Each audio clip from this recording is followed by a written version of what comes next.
Welcome, everyone. Thank you. Yeah. We've got a special intermediate class today. So I think a couple of you folks may have attended one that I did on flop C betting, which was meant more for beginners. So this is going to be a deeper dive. And then I'll also be showing you guys a bit at the end of how I actually look at flops in more depth.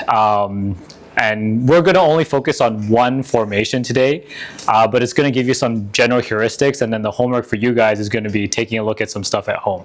It's going to be pretty interactive today, and later on, we're going to actually have you guys split into some groups and build a range for a specific spot, working in probably groups of 3, just given the size today, and the team that does the best is going to also get 10% chip bonus for tonight's tournament. So there's something on the line as well. Dealers get 10%. Unfortunately, dealers do not get 10%, but Okay, all right. if you were playing, maybe a future one. Next tournament you play, so we'll give that to you. So quick agenda for today. We're going to be covering recapping flop types, bet size heuristics, covering range advantage versus nut advantage. We're going to be going through a lot of different flops today. Mostly going to be asking you guys for your input, and I'll show you guys some charts and some general heuristics to keep in mind. We'll do some deep dives into solver stuff, and then I'll give you kind of like a cheat sheet and homework to take away. Okay, so first thing about flops and why so many of our Mastery Monday courses have been both pre-flop and then flop is because a lot of players make mistakes on flops. So most players, and I still see at vClub all the time, are just c-betting without really thinking too much about their range or their opponent's range. So I will preface this whole thing by saying this is the first time actually I had an entire Mastery Monday presentation created by Claude. So if you notice any typos or anything, it's because of Claude. But I think overall it did a pretty good job. So 70% of players c-bet the flops at same frequency. Maybe I think a lot of people will know to bet flops often with a small size, and I'm guessing that that's most people's default sizing when they're just betting on any flops or if they aren't sure. But I'm going to show you guys how to kind of really manipulate bet sizes and think about your frequencies more intentionally. How much your frequency varies is anywhere from 43% to 99 or effectively 100%. So that's a pretty wide range, and that's why, again, we have to be able to identify what are the flops where we're going to be c-betting a lot versus what are the flops that we're not c-betting a lot. And again, size really matters. So you're going to want to, I think generally, and GTO Wizard launched this recently as well, where they actually have now a lot of single size sims, which is actually really great for people who don't have a lot of time to study having multiple sizes on every single flop. I would say most importantly, you want to have a pretty standard small size on a flop and a big size. GTO Wizard now uses like 33% as their most common small size, but I would say anywhere between like 20 to 33% is fine. And then big sizing, GTO Wizard uses 78%, but if you guys use anything like 60% to like even having some overbets, you can go anywhere from 60 to like 150% of the flop. But keep it simple for yourself. Have one standard small size and one standard big size, and just identify what flops you want to be betting small versus betting big. And the most important takeaway from today is going to really have you guys thinking about your range and what your range wants to do as opposed to your exact hand. Of course, you will want to think about your exact hand at some point, but always start with your range. So just some quick definitions, but anyone want to give me the definition of range advantage? Based Anyone? on your position, what you're likely to be holding. Not quite, but good try. Yeah. Sorry, I don't know. What's your name? Ray. Ray? Nice to meet you, Ray. Based on where you are positioned at the table, you have a different set of hands that you would possibly be going into this flop with, right? So when you see the flop, depending on what's on the flop, would that actually favor your range, or would that favor your opponent's range that called? Yes. So yeah, exactly. So it's thinking about based on whatever starting formations you had pre-flop. So let's say cutoff. We're focusing on cutoff versus big blind today. So if cutoff open, big blind called, let's say 45 big blinds effective, single raise pot. So cutoff will be something like, I don't know, 38% of hands. Big blind will be much wider, probably around like 75, 80% of hands that are calling. So depending on what flop comes, whose range has the higher equity on certain flops when comparing them, and you're looking at all the entire range. So yeah, having the range advantage effectively means one player's entire range has more equity on a specific board than the opponent or the other person's range. So general principles is the person who has range advantage can apply more pressure, be more aggressive, bet more often, and opponents have to play defensively when they're at a range disadvantage. So a quick example will be a flop like King 7 Deuce, so pretty disconnected, but with a flush draw. Generally speaking, the cutoff's opening range is going to have a lot of Ace X, a lot of King X, so they're going to have the top pair advantage as a percentage of their range compared to the big blind. So this is an example where, and as well as a bunch of overpairs. So this is an example where the cutoff would have a clear range advantage over the big blind. Conversely, who wants to take a stab at the nut advantage and how it may differ? And there are definitely scenarios where somebody has a range advantage but not the nut advantage.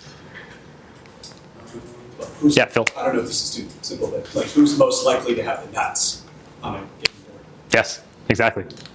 Yeah, so exact same thing, or sorry, not exact same thing, but it's similar when you're comparing the range. So somebody could have the range advantage in terms of actually having a higher raw equity, comparing range versus range, but a separate player could actually have more of the nuts, so like the best possible hands, let's say straights, flushes, two pairs, etc.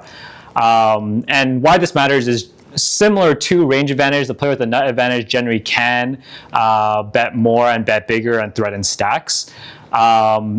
Players without the nut advantage have to play defensively, and if a player has both the range advantage and the nut advantage, this is a huge advantage, and generally you're going to see a lot of betting, sometimes for small sizing, sometimes for big sizing, depending on the board. But well, generally, yeah, bet small, bet often when you have both the range advantage and the nut advantage. So we're going to go through a couple quick examples of flops. I want you guys to tell me. So again, we're looking at cutoff versus big blind, 45 big blinds effective. On each of these boards, who has the nut advantage, who has the range advantage, and what you think the in-position player's strategy should be when check to. So what is the cutoff player's strategy as both a frequency of bet, so what percentage, how often you're betting, and also sizing. And sizing, just say small or large. So we'll start with the first one. So dry, high, King 7 Deuce. Who has, actually, I'll give you this one because actually I already told you, this is the example that I had. So cutoff has the range advantage. Do we think cutoff also has the nut advantage on this board? Yes. Yes. So then what do you guys think our strategy should be on this board? Very passive. Passive as the cutoff player? Oh, sorry, I meant to say the other way, for big blind. For big blind is going to be very passive, okay. And then what do you think is the strategy for cutoff? To show aggression. Okay. At the small. Okay, so it was Ray, right? Yeah. Ray, you said bet small and what frequency? Often. Often? Yeah, so basically bet 99% of the time, basically every single time, and you're betting small. What do we think about this next one? Ace, King 5, who has the nut advantage? Same cutoff. Cutoff? Okay. What about nut advantage?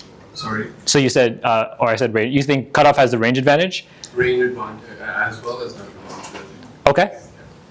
Yes, so the cutoff has the range advantage and the nut advantage. I mean, we've got a bunch of Ace X, King X, we kind of talked about that already. What do you guys think our strategy is on this flop? 100%, 99% bet small. Okay, does anyone think anything differently? Okay, so actually, it's betting 70% of the time and betting large. And the reason why it's doing this, so this is the example where, yes, we have the range advantage, yes, we have the nut advantage, but generally our range advantage is so strong that we just want to start putting more money in earlier, and we benefit a lot from betting big and getting them, their hands like Ace X, so if they're going to call with a lot of like, let's say offsuit, even some suited Ace X. And so when we have a hand like Ace King or Ace Queen, they're going to be pretty inelastic when we bet into them. So we want to start charging those more now. If you even bet pot on the flop, they're very unlikely to be folding a hand like Ace 6, Ace 3, Ace Deuce, all these like dominated Ace X that we just get to charge a bunch right now. Yeah, so generally we're going to be betting larger, and when we're betting larger, we shouldn't necessarily be betting all the time, so we want to balance a little bit. We're going to be checking back maybe some like middling pairs. I think the classic ones you'll see is probably like pocket tens, pocket nines, pocket jacks, some of these like middling like under pairs that you're going to start seeing checks from. Okay, so that was a bit of a tricky one. What do we think about this next one? So jack eight, kind of like middling cards, jack high with flush draw, some straight draw possibilities. Who has the range advantage here? It's kind of neutral, maybe. Okay, you think neutral? Yeah. Yeah, okay. Anyone think differently? Big blind. Big blind. Who said big blind? I heard a couple people say big blind. Okay, why? Big blind actually has more flush draws within their range, as well as those middle cards are more within their range. So they call it like 80%. Yeah, they're calling something like 80%. That's right. Okay, so you think it's closer to big blind. Cool. So nobody thinks cutoff. Yeah. Okay, a couple think. Okay, so people, it's all mixed, so pretty even. What about? Sorry. No, yeah. I was thinking that cutoff has more jack X as compared to big blind here. Probably as a percentage of their range. Yeah. Even if they're sharing a jack, they'll have a better kicker. So I'm thinking maybe cutoff has slight advantage in the range. Got it. Slight, but maybe not a lot. Okay. Yeah. So it seems like pretty even. What do we think nut advantage? Do we think nut advantage? You guys think it goes with the same person who has the range advantage? No, I think cutoff has no advantage here. Because Okay. you will have your more ace X cards as compared to the big blind. Okay. But with the Something enough. pocket jacks, wouldn't that be the nut advantage? Yes. So the cutoff would have more of the pocket jacks for sure. Yeah. Yeah, because we're looking at the nuts, like the immediate nuts right now on this flop. So, okay. I like that we have a mix. So when So we say nut advantage, are we? what happened? Did it give away the answer, or we just? The board was the same. Oh, the board's exact same. Oh, nice, nice. Okay, good exact. Then we see how they play. That's hilarious. So in this scenario, actually, it is the cutoff that has the range advantage, but the nut advantage is mixed. So it's still like on these general like jack high or like 10 high boards, where like the cutoff is still going to have like a higher equity because they are going to have more jack X as a portion of their range. They're going to have the over pairs, hands like that, but it definitely gets a lot closer than these first two boards. Now, knowing that though, what do you guys think our strategy is? Knowing that we have the range advantages cut off, but nut advantage is pretty even. Do we think we want to bet often? So let's talk frequency first. Do you guys think we want to bet often on this board as the cutoff? Yeah. Yeah? Open small though, like I want to go cuckoo and make it 10 big, but I open 2 to see where I'm at because you could have 10-9 suited, which is like up and down hand. Mhm. You want to see where you can put them at. And if you 3-bet you obviously 100% time you're probably folding. But like I'm gonna fold there too. Depending on your hand, but Yeah, the book put out into it. Mhm. Like more times you could have some type of connecting draw, so you want to see how he feels about his draw. And then if like you turn, it comes black too. So pound it in his face now because he's most likely missing everything. That's Cool. where range and hands are coming, I think, on this person. so you would bet often and small. Often it's small. Okay. Anyone else disagree? Slightly less often, but still small. Slightly less often, but still small. Okay. So we'll take a look. This is an example where slightly less often, yes. So we're still betting most of the time because we have the range advantage here. But because we're not betting, and you guys will kind of see this general pattern where the less we're betting, we're opting more for a larger sizing. So it's kind of like this inverse relationship between betting frequency and bet sizing. So for betting like generally like 80% of the time plus, then you're going to see very typically a small size used. If we're betting less than that, you're usually going to see the larger sizing being preferred in sim specifically where we have a single sizing that we're choosing on the flop.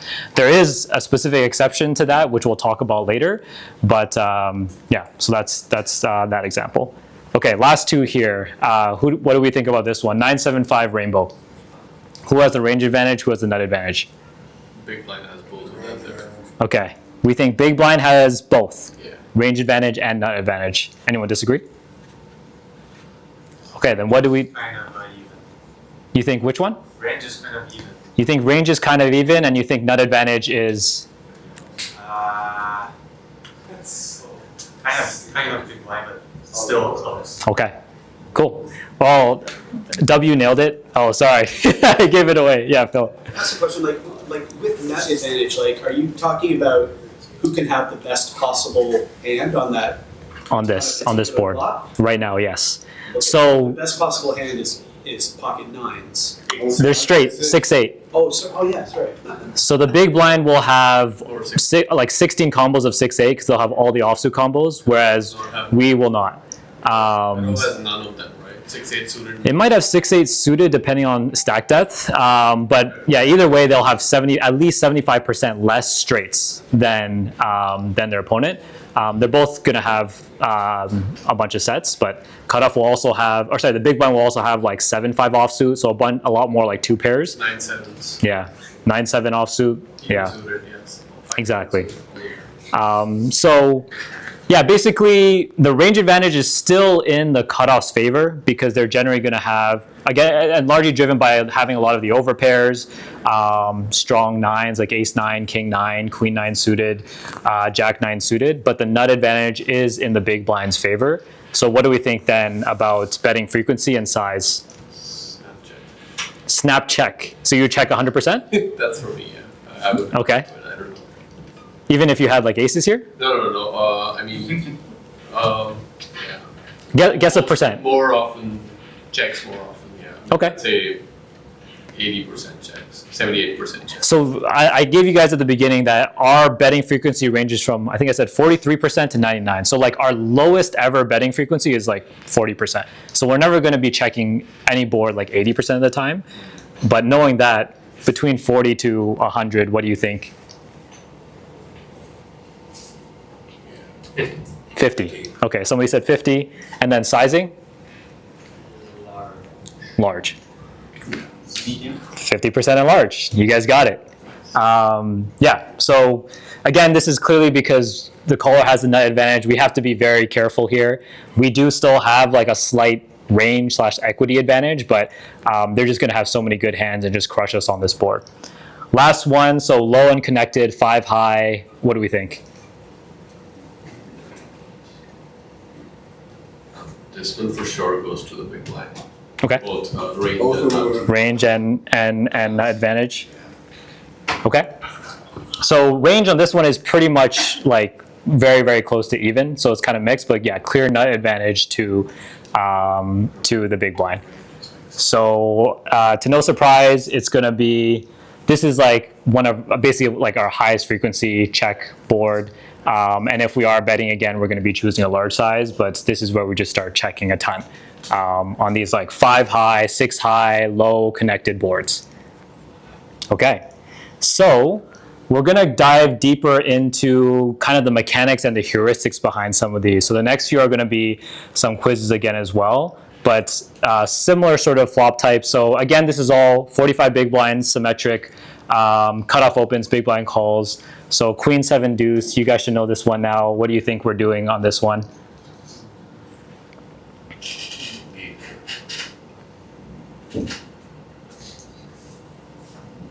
A for me. A? Yeah. Okay. Well, let's see. Okay, how many people think A? So betting small, almost entire range. Okay, most people, it seems like. Who thinks it's B? Betting large, but selectively. Okay, a couple folks. Anyone think mostly check on this board? No. And anyone think mix of sizes, split ranges? Well, we're kind of using one size for everything, so D is kind of irrelevant. But yeah, so this is, I think most of you correctly identified. This heavily favors us. So any of these kind of like dry, high card boards, ace high, like ace 7 deuce, king 7 deuce, queen 7 deuce, like these are boards that we have both the range and the nut advantage, so we're going to be betting a lot, and we're going to be betting very often. Sorry, we're going to be betting small size, but betting very often, pretty much 100% of the time. And this is what the range looks like. So this is the cutoff opening range. And I would say actually it's a good idea for you guys to remember roughly what the cutoff opening range is, because I mentioned we are going to be building a range from scratch today. But again, high card, dry, rainbow. we just get to bet this very, very high frequency. What do we think on this one? Jack 10-8.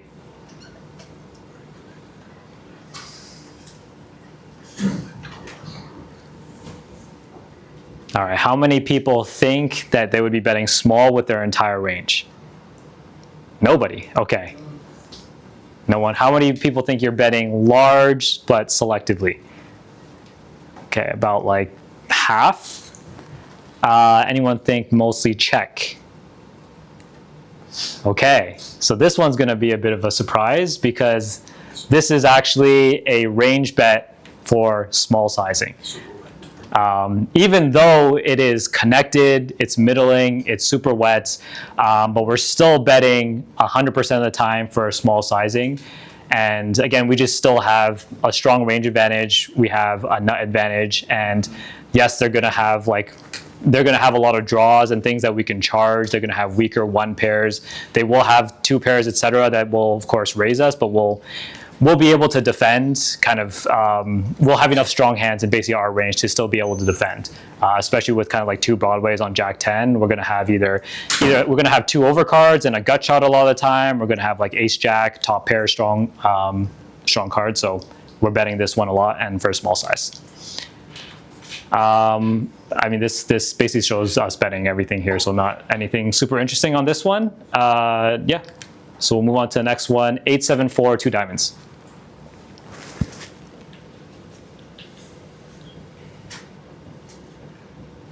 Okay, who thinks A? Small size often. Nobody. Okay, B, large, selectively, one, just one, two. People still thinking? Okay, so maybe like 25-30%, mostly check. Actually, I'm going to see him. Okay, mostly check. I said B for all three questions, so I'm gonna go with B again. You can go with B? Okay, sticking to. For one time. Okay, this one is close, but it is, I think technically what would this be, B? Between B and C, Yeah, so technically B, but it's very, very close. You're basically checking, you're checking 50% of the time, you're betting 50% of the time, and because we're checking so often, again, this drives our sizing, which is why we're betting large when we do choose to bet.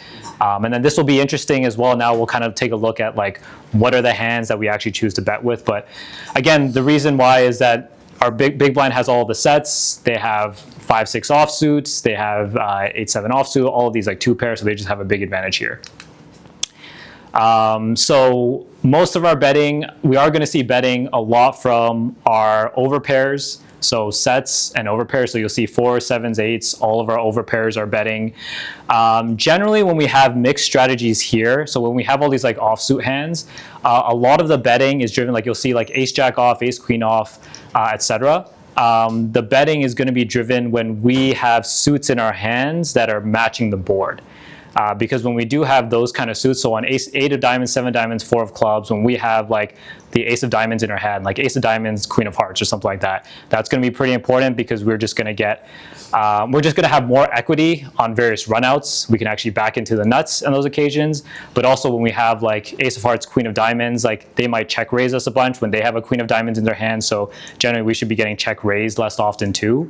Both the diamond and the clubs, because they're also supposed to be check raising us with a bunch of clubs in their hands. If they had a hand like, I don't know, like 5-3 of clubs, backdoor flush draw, and a gutter straight draw. So that's what a lot of that mixing is doing. Yeah, when we do have our top pairs, it's kind of like splitting like our best top pairs, like ace 8 and king 8 are basically mostly betting. And then our top pairs that have like backdoor straight draw, or basically, again, kind of like block the hands that we expect them to raise with. If they have a 9 in their hand and they're going to be check raising us with like gut shots and stuff like that, or backdoor straight draws. Yeah, that's the general heuristic that you're seeing. Any questions about this? Bluff examples are just like hands that are like that have gut shots. Yeah, so a lot of the, exactly. So you see like when we have a 6 in our hand, there's a lot of betting happening there. So we have the gut shots, and then you're also going to be seeing if we have like king 6 of diamonds, it's going to want to be betting a lot. So again, like both matching suits, but then also having like straight draws. Same with the 5, you see like a lot of our 5s are going to be wanting to be betting here. What is the worst hand that we're betting here? It doesn't have to literally be the worst one, but what would you say is like one of the One of the worst is probably, let me think, in terms of like raw equity right now, probably one of these like, just like, I mean, flush draws or like backdoor. I mean, probably like something like ace X off, like ace 9 off, because that's not going to have any like immediate draws. So that's one of your weakest ones. I mean, you've got ace high, but it's really like, that's one of those like bluffs that you're putting in so that you can still have bluffs when it does run out a diamond, right? Because like you are going to see we're going to have like a bunch of bluffs, like all this like king deuce suited, king 5 suited, king 6 suited, king 9 suited. A lot of those is going to be with either the front door flush draw or the back door flush draw. So then our offsuit hands are going to be kind of like our worst bluffs right now, but they're going to be the ones that serve as bluffs when it does come like a diamond on the end, or let's say it goes runner club, and we have like ace of clubs in our hand. We can still represent having the flush draw, and that's going to be a natural run out that we're going to want to bluff with. Yeah. Should aces and kings and queens and jacks in a solver world be stacking off if all the money goes on the flop? Should they be stacking off on the flop? At 45 bigs, I mean, you definitely will see it. So like if you bet big, they check raise. I mean, I think you're not going to be able to 3-bet right away to get all the money in, but it is going to be like your overpairs are definitely going to be your candidates to 3-bet on the flop with, for sure. You're not going to do it at full frequency. I mean, getting it all in with aces or kings on this flop is not necessarily going to be a bad play. You will see it happen. Like if you 3-bet and then they 4-bet and then like you 5-bet jam, like it's a thing. But yeah, but also like knowing your opponent, right? Like check raising strategies on the flop are like quite aggressive, especially on boards like this. So you think about your opponent, if they like, do you think they're going to have all of like the really savage like check raises that they should have on this flop? And if you don't think that they are, then you can kind of like adjust accordingly. But yeah, you could get all the money on the flop, kind of in short, to answer your question, if you want to play it like super aggro. There were 2 questions. I'm going to go Phil, because Phil, you had a question first. Go to Peter. Okay, Peter. So when we are choosing to bet on this board and we're using the bigger sizing, does it serve as a blocker bet as well? Because when we bet small, their tendency to check raise on this board is a lot higher, I find. But when you make a bigger sizing, it's harder for them to also check raise there. And yes. So it's a couple things. Like, yes, when we bet bigger, we're expecting to get check raised less often. So there's that. And then 2, we want to bet bigger because look at a lot of our value hands that are betting big is a lot of these overpairs. They're going to have a ton of draws on a board like this. So we just really want to charge the draws. We don't want to give them kind of like a cheap price. And especially there's going to be a lot of runouts where we just are not going to feel comfortable putting a lot of money in, like a 5 or a 6 or another diamond, or maybe it goes diamond. So we want to get a lot of money, like go for as much value as we can right now here on the flop. And then we are not necessarily going to get to bet all 3 streets for value. So it's kind of a factor of us wanting to get as much value as we can right now before a bunch of draws come in. let's say I have pocket queens on this board and I choose to bet on this board and then I get check raised. Yeah. And like, let's say they make a huge check raise, like Sure. how do you mitigate that? Yeah, so I guess similar to the question I think he asked, but it's like, I mean, when you have an overpair on this board, you can mix by either just flatting, you can also re-raise. It's going to be one of your like core, like main like value 3-betting candidates. Yeah, so it's going to be mixed. Even though they have a not advantage on this board. Yeah, because they're also supposed to have a ton of bluffs. Because they have a nut and the range advantage is split, they should be check raising a ton. So we can't just like start folding or like playing super cautiously. And yeah. It's tournament ranges? This is all tournament, yes. This is very much focused on tournament. Just like with the hands, like the betting hands, like king 9 off, queen 9 off, queen 10 off. Yeah. Like, are those there like probably primarily because of like the backdoor straight possibilities, or like should the higher card like always be a diamond? Like as well. It's gonna. I mean, you'll see like king nine off, king 10 off. Like they're betting at like 75% frequency. So it's not. I mean, so it's not always holding a diamond necessarily, but it is. Yes, it's the backdoor straight, and then some backdoor like representation, like having either a diamond or a club, is really important. So again, like matching your suits in your hand to what's on the board. Or the overcard. Yeah, so I mean, yeah, a king or a 9 can be pretty clean outs for you, or at least like a king, that you can make the best hand if you have that on the turn, and then just start potentially betting for value. But then also, yeah, you have some backdoor stuff that you can back into as well. Cool. Do you know by like how often the big blind is check raising here, irrespective of their holding? It's gonna be so anything above like 15%. Like once you're getting like in the mid to higher teens, like that's a really high check raising percentage. They might be holding all their 6 of diamonds, 5 of diamonds. That's a very strong card to check raise, right? Yeah, like having the gut shots, backdoor straights, backdoor diamonds, they're going to get to be able to check raise quite a lot. I don't know off the top of my head. If I were to guess, like maybe something like 17%. Yeah. And what's the optimal play when you actually have the nuts on this board? Like let's say cut off bats, like big sizing. Should you actually charge them a little bit? I mean, when we have 5-6. They're check raising a lot, but in a big blind, do you actually do it also with the nuts?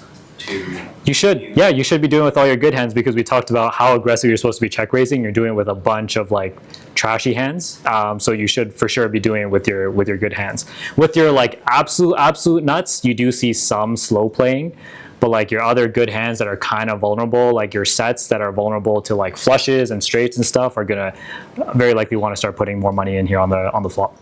Yeah, one time I remember I was out of position. I just check called on someone's aggression on the flop, and I actually hit the straight flush on the turn. Wow. But I didn't. I actually were in the hand, but I was not able to extract value. Okay. Because but if I had check raise on the flop, the pot would have been bigger, and then I would have been able to kind of put a little bit more money in. Cool. I'll answer this one really quickly, and then we'll move on just in the interest of time. But our strongest draws, generally speaking, are not going to be check raising very often, because, like, for example, when you have like ace high flush draw on the flop, or some king high flush draws, they're not check raising really often, because we think about what are our most efficient bluffs. And like we could just have the best hand with ace high or king high right now. Whereas if we check raise with like a 10 high flush draw and we get jack high, queen high, king high, ace high to fold, that becomes a very efficient bluff, because we're getting hands that beat us right now to fold. Whereas like if they're betting, because they're going to be betting like weaker flush draws. If we have the ace high flush draw, we also just get to like cooler them in scenarios where we make the nuts and they make like second, third, or fourth nuts. So in your case where you have like an open-ended or whatever it was, like straight flush draw on the flop, 7 high, like it's going to be check raising at some frequency, but like a lot of the time you're going to see mostly check calling from these hands that have like a ton of equity. Like you kind of want to be choosing some stuff with less equity where you check raise, and let's say you do get 3-bet, you're not super sad about folding. But if you like, I mean, you're also not like super sad about putting all the money in when you have like a straight flush draw, because you know you're very likely an equity favorite. But there's just like the preferred strategy in those hands when you have so much equity is to kind of play it a bit more passively. Than if you do hit, then maybe you can eventually like try to go for stacks. But you'll see that generally speaking, that general heuristic when you have your super high equity draws is that they're doing less check raising than your lower equity draws on flops. Okay. We're going to move on. I think we just got 2 more here. So, or actually, is this the last one? Actually, yes, this is the last one, and then I'm going to do some rapid fire stuff. So, what do we think on this one? So 6, 5, 4, kind of similar to one we saw. So I think I'll just go quickly on this one. How many people think you're going to bet small and most of the time on this flop? Okay, nobody. What about B? Betting large and very selectively. Okay, a couple people, mostly check, C. Okay, so most people think mostly check. Yes, this is very similar to the other. I think it was a 5 high flop, low connected. We want to slow down. We're checking most of the time, and if we're betting, again, we're choosing a big size. I think you're going to kind of see Similar heuristics to the other one, except you're going to see more checking from our overpairs because we really want to play more cautiously. Like this is just such a good flop for the big blind range. Like we kind of don't want to get all the money in here when we have like aces, kings, or queens. So we want to slow down a bit. We want to have, that's going to be kind of like our top end value that's going to check back on the flop. And especially because we were just expecting to get check raised a ton. And then we might end up having to play like a massive pot and run into them when they have 7-8 or a set. The cards where we do see betting is kind of still basically all of our sets, kind of like our middling pairs, especially the ones that do block a lot of their draws. So you'll see like pocket sevens, pocket eights that have draws ourselves and then block their draws. And then the offsuit stuff, similar heuristics where it's going to be looking for suit matching. And then most of the suited stuff that's betting is usually going to be like our immediate flush draws or some backdoor stuff. Okay, any questions on this? Is tens through sevens betting for equity, for protection? Yes, it's betting for, it's just, these are like your pretty decent value hands right now. We want to get some money in, they're betting for, and yes, they want to get protection from like a lot of their draws. They're not as sad, I guess, when they get like, you're not going to be folding to a check raise necessarily, but you just want to like start mixing in, like you want to keep your like higher pairs to kind of like play a bit more passively. But yeah, basically they have enough equity to just start putting some money in. Also, especially the ones that have the backup like straight draws is pretty good too. Okay, so this is kind of like the 4-bucket framework that will really help for you guys to think, and what I want you guys to be thinking about whenever you see a flop today, when you're in position, let's say you raise from the button or the cutoff or the hijack, and then the big blind calls and you see a flop. Before you even think and remember what your hand is, really pay attention and try to bucket like, okay, is this a flop that I smash? And by smash, do we have the range advantage? Do we have the nut advantage? And are we going to then conversely are we going to be betting small, or are we going to be betting large? Is this one that we want to be cautious with? So generally these kind of like middling cards, as well as like a lot of straight potential, flush potential connectivity. And then the ones where we want to really slow down on, like 6-5-4 flush draw or 5-4-3 flush draw.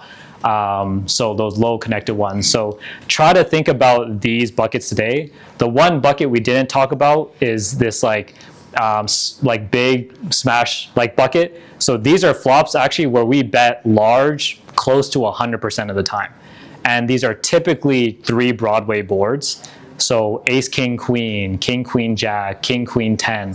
Usually rainbow, but you do see it on some flush draw ones as well. So again, these are just like Broadway heavy. We just have such a massive equity and nut advantage. We just want to start putting in a lot of money in now, and potentially stack off very often, depending on turns and rivers. But yeah, this is like kind of one we didn't talk about that I definitely see a lot of people just kind of default to small size often on, but you're leaving a lot of money on the table if you're not using the big size on these boards. So where do you put paired flops? Paired flops depend. Middling or Yes, depends. Like if it's like a higher paired flop, usually we've got the range advantage, the nut advantage. Basically, on paired boards, you want to think who has more trips. But do you still bet your trips right away? And if you bet, what sizing do you choose? So on boards that favor us, so like let's say it's like ace 3 or something, or ace 5, and like these like high like paired boards where you're generally going to have the range advantage, the nut advantage. These are boards that we're going to be betting often small sizing usually anyways. So if I have trips, I'm betting small size 100% of the time. On these like lower paired boards, I'd say like 6-6-3 or something like that, where our opponent, let's say in the big blind, is going to have a bunch of offsuit 6x that we just don't have. So they have the trips advantage by a big margin. When we have a 6, this is one of our core value hands that we do want to bet. We're not going to be betting often, but that's definitely one we want to bet, and then we're just usually going to be using a big size.